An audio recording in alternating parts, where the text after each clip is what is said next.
When I lived in Harlem, Вот приведу пример. Живя в Гарлеме, we fed 500 to 700 people a day. Вот наше место кормило 570 человек в день.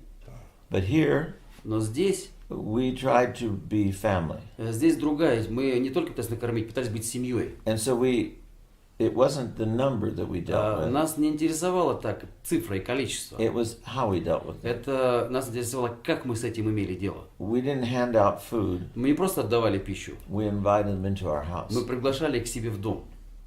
And we kept no one out. И мы как Главное для вас была миссия, да? So the most important was mission. The most important was living to us. Для нас важно было то, что проживание Was to try and пытаться love without distinction. научиться любить без развлечения. Not to preach by word, but preach Может, by не example. проповедовать словами, а примером. Wait until they asked you why. Подождать до того момента, пока не спросят почему. Not to tell them I'm doing this because Jesus loves you. Не говорить им, что я делаю, потому что так Иисус сказал. And eventually people started coming who were Orthodox, И вот пришло время, когда начали приходить люди православные, asking if they could help, спрашивая, можем ли мы помочь, saying that, they wanted some sense of community, говоря о том, что они иметь какое-то чувство общинной жизни хотят. that they liked what they saw, Им понравилось то, что они увидели, and they began joining me for prayer. и начали присоединяться к молитве. Eventually a small core И started маленькое forming of a parish, ядро начало формироваться общины, прихода. and it grew. И вот оттуда начало все расти. And then, А вы там служили литургию, да? Did you serve liturgy there? yes, Да. В своем домике. In your house? yes, Да. on the second На floor, втором этаже дома we had a little church. у нас маленькая часовня.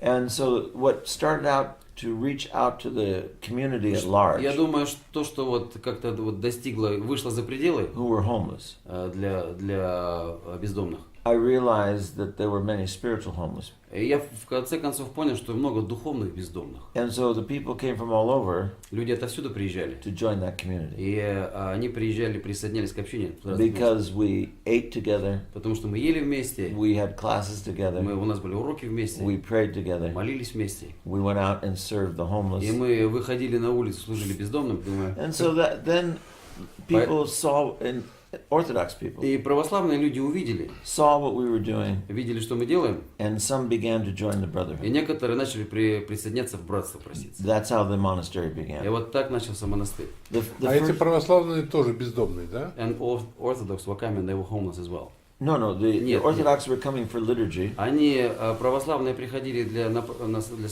причастия. and Просто житель Нью-Йорка. Да. Yeah. Citizens of New York. the area around New York. И вокруг Нью-Йорка. Some came as far as 2 hours by car Некоторые приезжали за 2 часа на автомобиле приезжали. because they liked the sense of lived То community. есть им нравилось это чувство общинной жизни. Yes. And then the brotherhood began to develop. Ну и вот тогда братство начало развиваться. And eventually the brotherhood got so large that И мы выросли до такой цифры, I couldn't take homeless people and the что я бы brothers. уже не мог одновременно и братьев брать, и бездомных. It was a very small house, Это домик небольшой, and there were 8 of us living in it. и у нас 8 8 brothers. человек внутри проживало. And we had no place to put anyone И else. уже не оставалось места, чтобы принимать людей. So now we have in the country И сейчас у нас за пределами Нью-Йорка, a monastery, в which is сельской местности, large space, у нас места там много, небольшой скит, and we can grow there. и мы можем вот там уже можем расти.